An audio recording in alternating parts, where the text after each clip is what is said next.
Ladies and gentlemen, it's my great pleasure to be here at the first International Congress on Stem Cells by the American Association of Stem Cell Physicians. I'm Dr. Ron Klatz, and I am the president and founder of the American Academy of Anti-Aging Medicine, the world's largest. Thank you. Thank you so much. The world's largest preventive medicine organization. Okay, we are the vanguard, the first organization to take the position that aging is no longer inevitable, that aging is a disease process, and that this disease process can be intervened, just like any disease process. And so every one of us should be looking forward to a life expectancy of 100, 110, 120, perhaps 150, perhaps more. And that's what I call practical immortality. And this conference is all about finding the answers to those aging problems and about the new technologies of stem cells, growth factors, and other very exciting things that are going on in the field of biotechnology, in the field of longevity medicine, anti-aging medicine, regenerative medicine, whatever you want to call it. It has many names, but this is the next generation of healthcare. If you were able to cure right now every case of diabetes, heart disease, and cancer, it's been estimated would extend human lifespan by 13 years. But when we can tackle aging and actually get a handle on this process that Dr. Klatz has been speaking about, it's been estimated will prolong life by 30 years. So we need to do both, but this is a shift in medicine to really not just extend lifespan, but what's called health span, so we can actually enjoy those years. And as my friend Russell Jaffe says, I just want to be 120 and I want you dancing with me, is kind of the goal. Health span, lifespan, aging. And this technology is at hand. And that's why I'm so pleased to have such an excellent group of leaders in the field of biology and clinical practice. I'm an orthopedic surgeon by training. I've been in orthopedics for many years. And about 13, 14 years ago, I started getting involved with stem cells in a big way. And at that time, I was getting a lot of flack from all sorts of people saying, you're a very reputable orthopedic surgeon. Why are you going out on this tangent? And they were really giving me a lot of slings and arrows. And now I feel vindicated because these same guys say, hey, can we come and train with you? I'm currently the Chief Scientific Officer for IMAC Regeneration Centers, and we're really trying to pioneer a lot of the very special things that are associated with stem cells and stem cell products. So I'm extremely happy to be here, and I'm excited to talk with all of you today. My name is Dr. Jeffrey Weiss. I'm honored to be included to sit at this table with these esteemed gentlemen. I am an ophthalmologist, more specifically a retinal specialist. When I left academics at Harvard, I came to Florida. I opened a private practice. As an ophthalmologist, the most horrible thing to me is a patient who has lost their vision. And for many years, we have so many conditions that we say are, quote, untreatable. And that always upset me. And the patients would say, well, are they working on it? Well, I came to realize there is no they, there's me.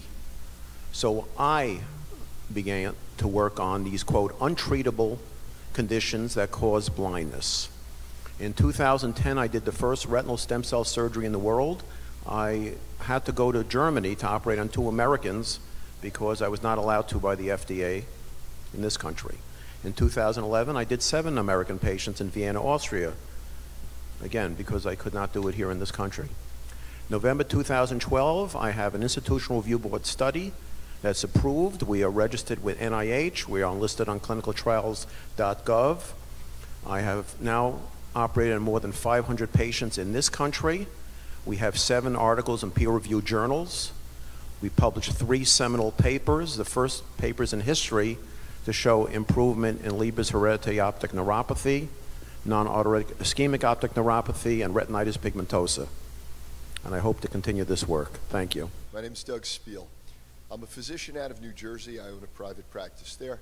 I'm also the Chief Medical Officer of Chimera Labs, a company that makes stem cell products known as exosomes. When I stepped upon and stumbled upon regenerative therapy, I realized that this was a way not just to make patients better, but to fight off diseases before they occurred. You're going to ask us a number of questions tonight, and we're going to hopefully answer them for you. But one of the things that I want you to realize is that today's technology can help you now. This is not something that's off in the future. It's not something that we hope our children's children embrace. You're going to hear many specialists talk tonight about therapies that you can utilize now to actually live longer.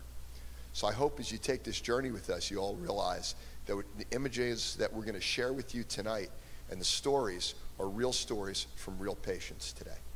Hi, I have a question. What is the most interesting part of this conference that you think is going to lead to practical increases in health and potential human lifespan from this conference in the last 2 days? In the next 10 or 12 years, about 20% of the population will be 65 and over. And most importantly, when you get to 65, about 50% of you will be insulin resistant or type 2 diabetics. So both stem cells and stem cell products are going to help you in 3 ways. By decreasing inflammation, you will help insulin bind the receptors. You will decrease apoptosis, as the gentleman to my side realizes. You'll stop killing your beta cells, and you'll prevent the beta cells from dying off that produce insulin. And maybe most importantly for all of you, as you get older, you will succumb to what's known as sarcopenia. Your muscles will start degenerating because you get what's called capillary rarefaction. Your capillaries, the little blood vessels that supply all the nutrients, will die off. By putting in stem cells and stem cell products, you'll build more capillaries, meaning that both insulin and glucose can have an easier access to the muscles. The muscles will grow because all of these growth factors will wake up the satellite cells, and the muscles, which are the most metabolic tissue in your body, will increase metabolism, thereby also lowering your glucose levels. So 3 take-home points, both stem cells and exosomes, for everyone here will help fight your type 2 diabetes.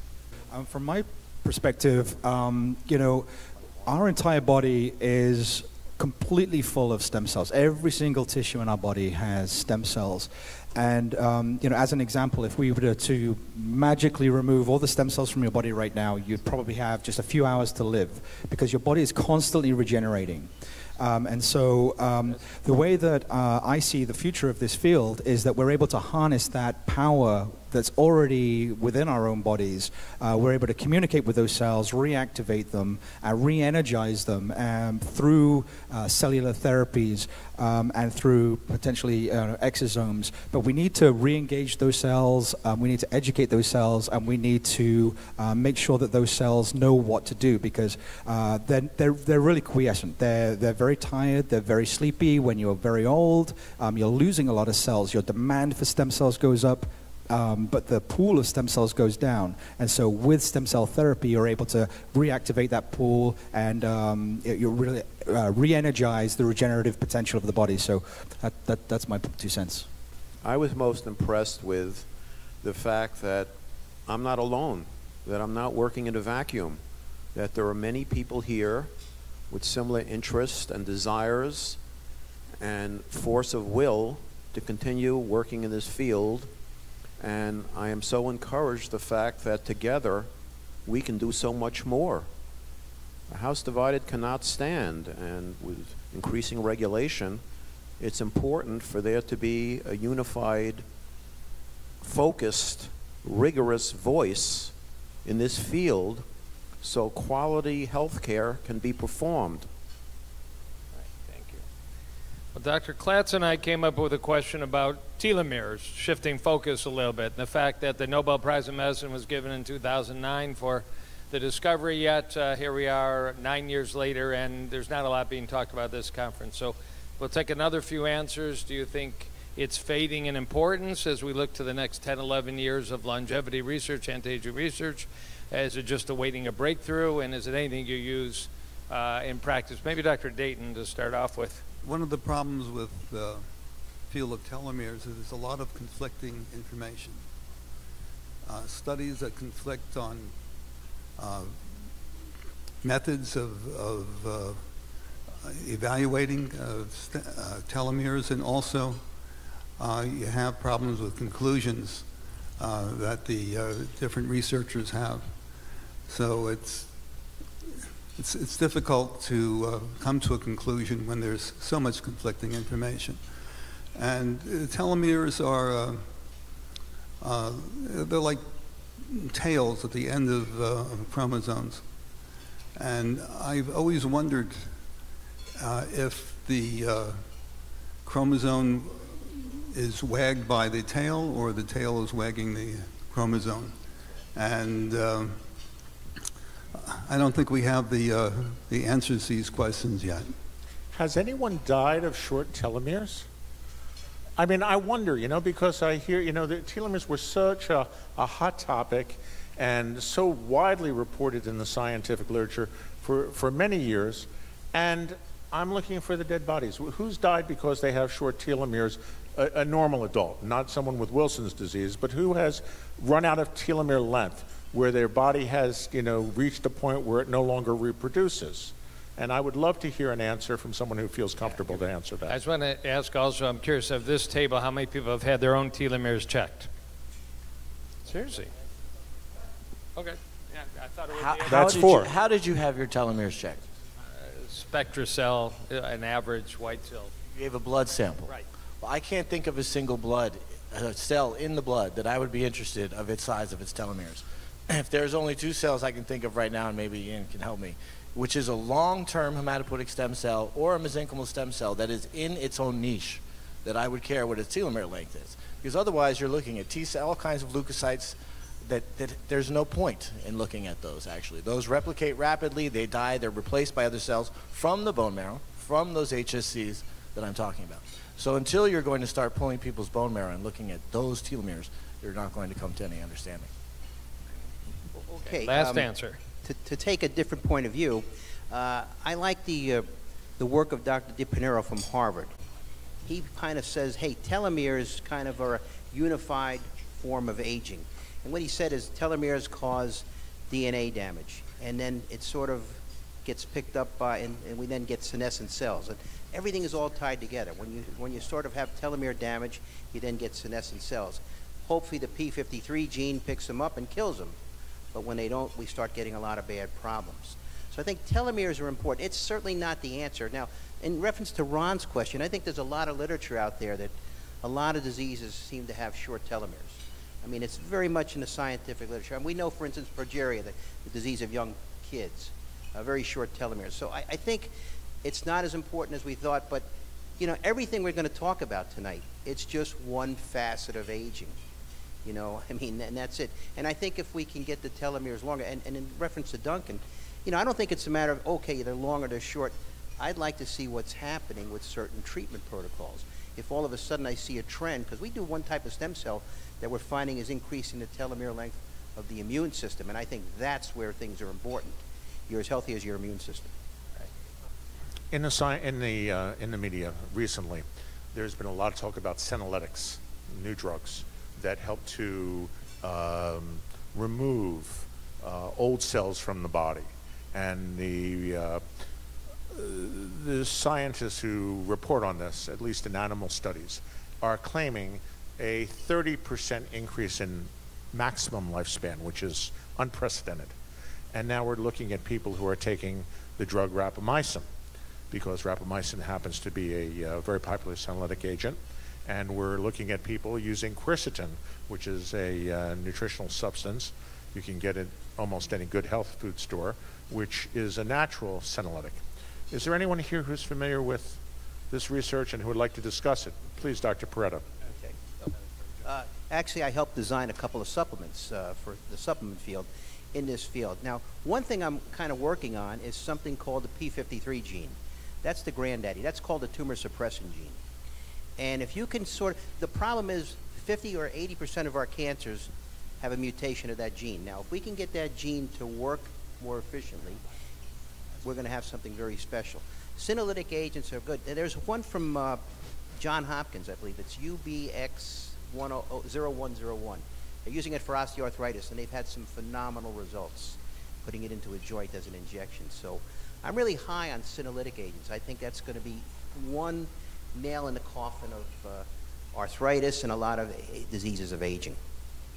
If we think about an elephant's 100 copies of P10, why they don't get cancer and we only have 2, the messenger RNA for these tumor suppressors that you're talking about are present in exosomes from younger tissues. That's why younger tissues don't get cancer. So in vitro, just the exosomes from an umbilical cord cell have been shown to stop the proliferation of myeloid dysplasias. So I don't know how far that research is going to go, but that's...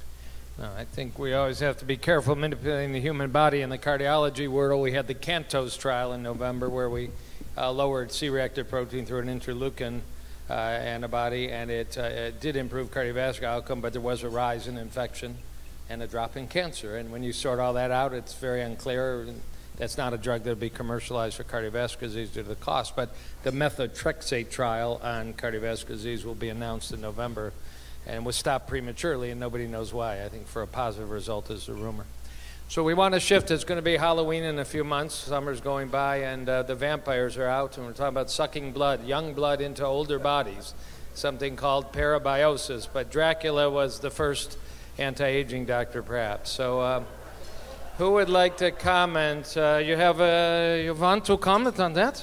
Yes, I will comment. Parabiosis actually started around the Civil War in 1864. A guy named Burt started putting, they're known as heterochronic animals, old animals together with young animals. And the studies have been followed for many years. As recently as Stanford University has done it, where they will suture old rats to young rats. And one of the things with these heterochronic pairings, and it's very interesting, we know they're not actually stimulating each other's, they're not sharing stem cells, but they're sharing some kind of a lifeblood, if you will, so that the older rats get younger and the younger rats get older. And so there's a lot of things that have been sought as, what is this fountain of youth? So there's a couple of companies on the West Coast. They're much more forward thinkers than us East Coast guys. So there's Ambrosia and Alkahest. And you can go into either one of those, and you can essentially go and get a couple of liters of plasma. And if you're an old person with Parkinson's or someone else, you can infuse yourself some young blood from some younger people. And the theory is that your Alzheimer's will get better and you'll feel younger. But what's really behind that? If you imagine that all the stem cells of your body are attached to capillaries, and they release their products and their secretions, those secretions get in the blood, and if the blood is shared between two animals, then the stem cell secretions, very dilutely, or the plasma that you're getting at one of those two places are probably getting in. And what is that doing? So just like Ponce de Leon has essentially 400 years ago searched the whole globe in order to find the fountain of youth, I think that's what we've been trying to get at with parabiosis. Importantly, the reason the fountain of youth works is that these secretions, whatever is non-cellular in these mixing of the two populations of plasma within the two animals, it basically effectually turns up the inherent stem cells of both animals or turns them down accordingly. So if you're an older individual, you will recapitulate the secretions of your youth, and therefore whatever stem cells are still on board living in niches throughout your body, they'll start working better. One of the things I'm involved with, it's a very unusual cell. It's called a V cell, very small embryonic-like stem cell. It's found in the patient. It's maybe a third or smaller size than a regular cell. Now, we've done a number of cases where we've taken it from either a daughter or a granddaughter or a grandson and given it back to a parent or grandparent. We think that that may be one of the clues of maybe what's going on. These cells are very finicky, but they're very potent. So that's one of the things that, at least my thoughts are, it's definitely the secretions, but it also may be these V cells. And I suggest you go online and read a bit more about them. Dr. Klatz, next topic. Who wants to speak about autophagy? Autophagy, self-eating. We talked about drinking blood, now we're talking about self-eating. Well, And no opinions? well, I'll take it. I'll take it. So this is obvious. This is the theory of aging, that it's your garage just getting full of garbage. You never take the garbage out, never take the garbage out. You can't park your car anymore. It's not really a functional garage. you got to clean it out. And our cells over time accumulate all kinds of metabolic byproducts until the cell becomes non-functional and dies. But there's reparative mechanisms called autophagy.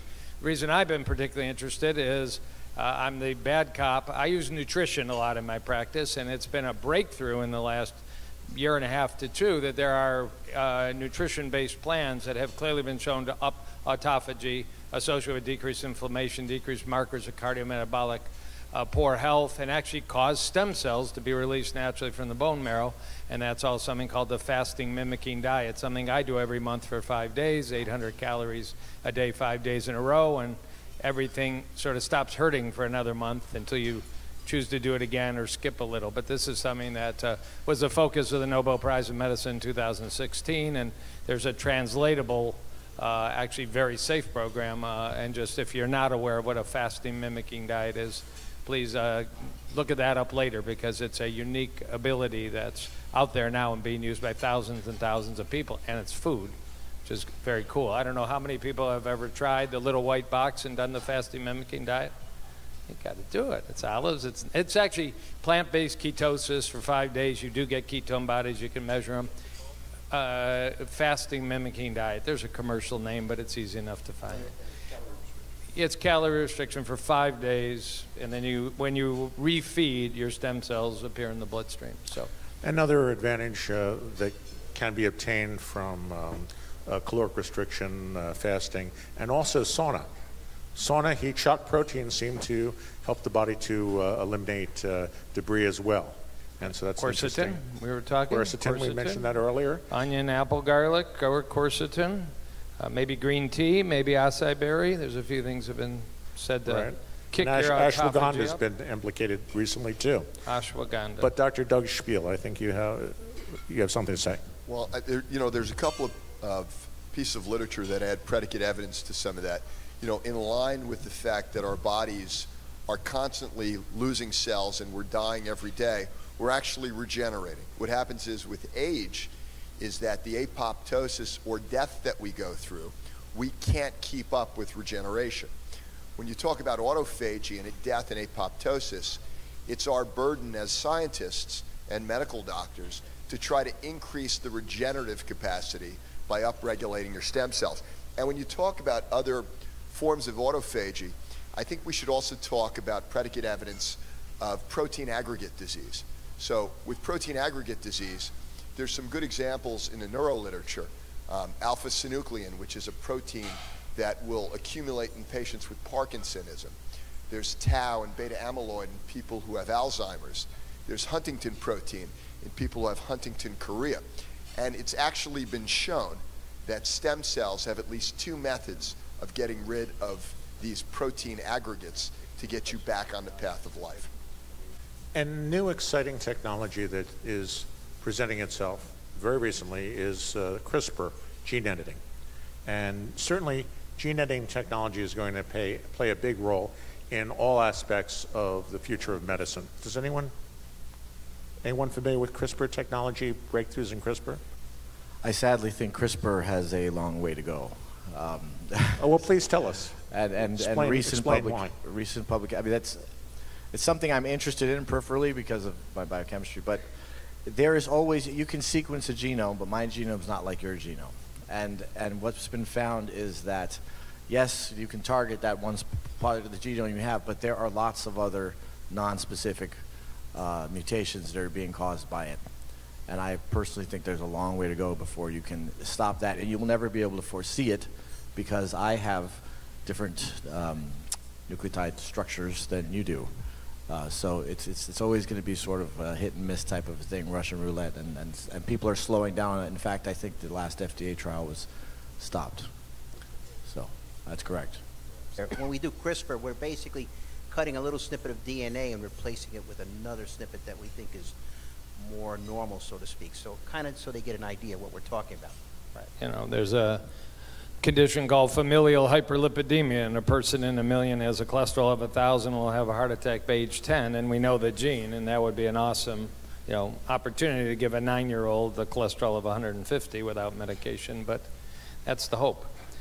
So one of the topics we wanted to talk about that it'd be interesting to see is the microbiome. When we talk 10 years from now, will we be having novel therapies of our trillions of friends that are living inside of us, and will we be able to alter them through the natural ways we talk about, diet, fermented foods, and avoiding processed foods? Are we going to have breakthroughs? I'll just share with you, because some of you may not know this, the Cleveland Clinic identified in 2011 a new metabolite called TMAO, trimethylamine N-oxide, which, if elevated in the bloodstream, causes your arteries to take up cholesterol into foam cells more aggressively, shuts down your HDL, shuts down your kidneys, and is a new biomarker that's able to be tested. It seems to be related to choline and carnitine through eggs, red meat, or supplements. So they announced at the Cleveland Clinic this week and published in Nature Medicine a blocker, very interesting, called a C-cut. It's a choline analog, so you'll be able to have your egg yolks, your red meat, and take the choline analog. Now, this was in mice, and they'll have to do human studies, but they're very optimistic that we, within just 7 years' time, found a new marker, and maybe not just a marker, actually causative metabolite for, very serious disease, and are on the path of a new way to manipulate, actually, bacteria in the microbiome by blocking choline receptors and faking them. So anybody with microbiome thoughts, the future, longevity, health? Are we doing microbiome testing on our patients in clinic? Is that too early? I'd like to say something. I think you're entitled there. Well, with regard to microbiomes, it's a topic of discussion at the American Academy of Anti-Aging Medicine. And the evidence is that altering your microbiome can alter all aspects of your health, not just digestion, but your mental attitude, depression, your processing speed of information, because we do have trillions of bacteria in our gut, and our gut is our second brain. And we are controlled by the secretions and the digestion that occurs within our gut.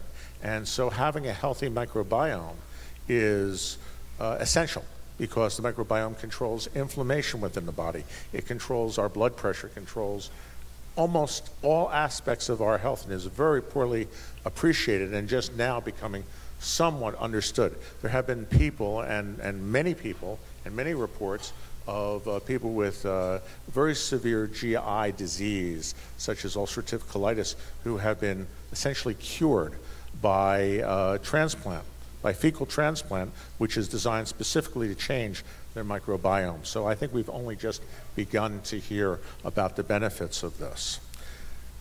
Is there anyone else? Entirely. Yes, sir. I think it's very critical to be careful with how we manipulate the microbiome. And we've seen the disasters that have occurred with C. diff and the overuse of antibiotics, not only in hospital environments, but also in our food sources. So there is an enormous amount of money being spent fighting human disease that's caused by disruptions in the microbiome. We are carrying bugs in us and on us. And I think that there's been a lack of attention to how we keep our bug population healthy. And I think that's something we need to focus a lot on. Good, thank you. My original background in another life was as a parasitologist. So I'm fascinated by the interaction between parasites and the human immune system. And one of the things we learned was that, we evolved over a very long period of time. And one of the issues that we're seeing now is an over-sterilization. And a lot of autoimmune diseases are actually unheard of in countries where you have chronic intestinal infection with parasites, systemic infection with parasites. Our immune system is so naive that using these antibacterial soaps and not letting our children eat off the floor. So I think that we're in a situation where we're over-sterilizing and our immune system is completely out of whack. So there's a lot to be said to be more commensal with the microbiome, and also I'm not saying that we should go out and purposely infect ourselves with parasites, although a lot of parasitologists over the years have done that. But I'm just saying that we need to be careful of over-sterilization, overuse of antibacterials, antibiotics, because this is how we evolved. This is how our immune system learned to work. And we're really messing with a system that has evolved over millennia, and we're putting it out of whack. We're really screwing around with our immune system because we're over-sterilizing. So the next topic is a quickie one, which is 3 personal habits you do for your own personal plan to be alive and healthy in 2029. Everybody here is in regeneration and longevity research or longevity practices, so I'll kick it off. I use an infrared sauna almost every day. I practice transcendental meditation every day, and I've eaten a plant-based diet for 40 years. I did give myself 50 times the dose of exosomes that you would normally give someone. And I did see my wrinkles go away 8 months later. They came back 8 months after that. But that was a pretty interesting result.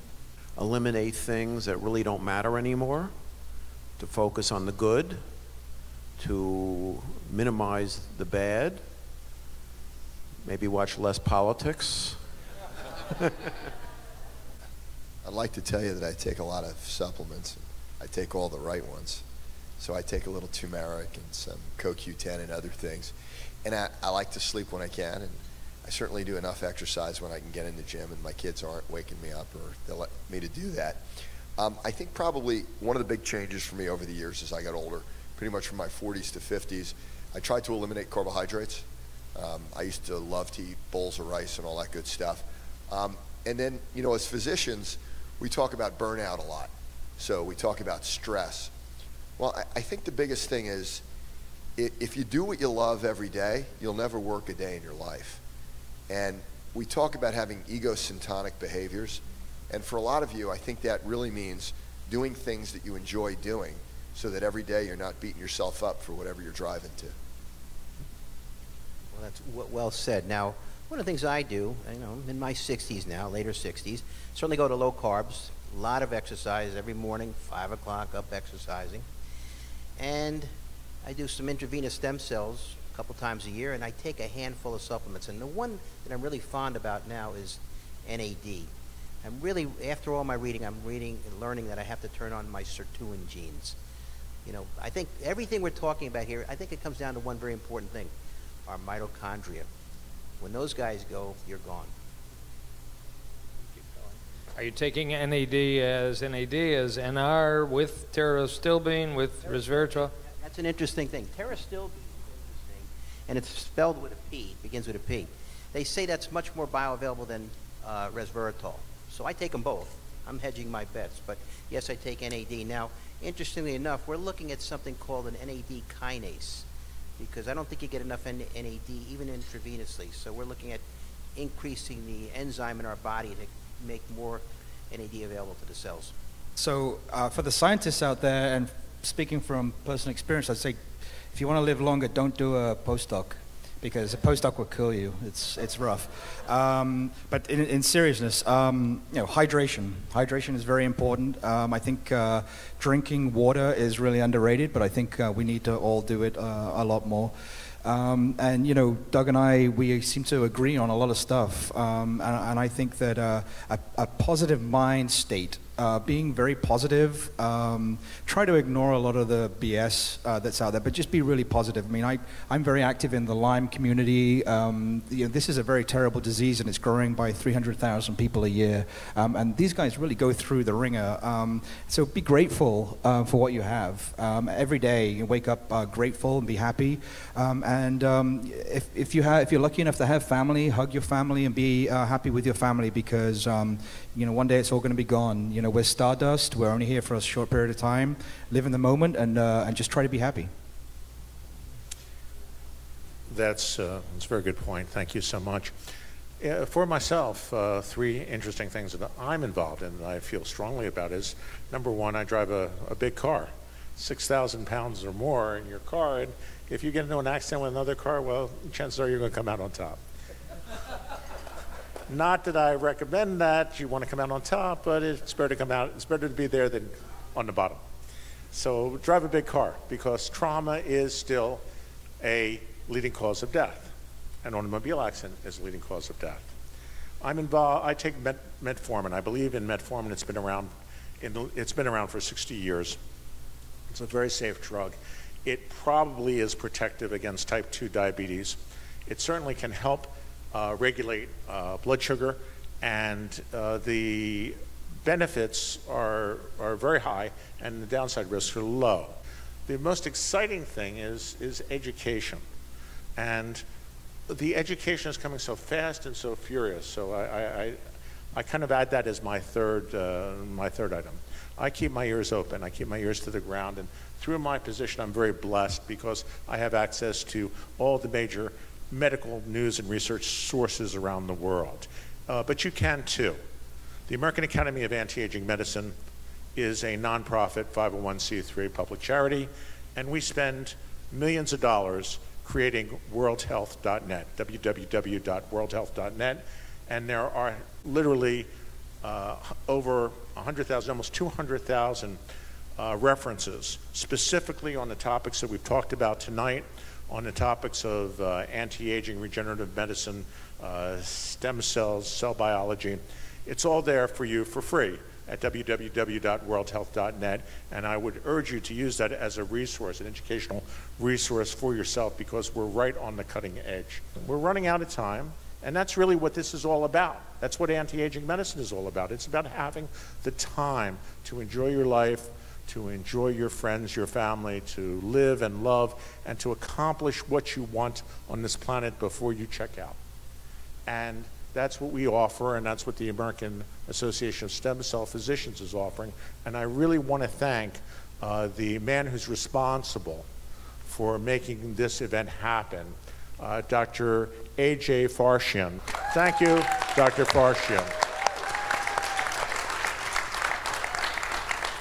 And thank you all for being here, and thank you for choosing anti-aging regenerative medicine. We are the future of healthcare. We are the next generation of healthcare.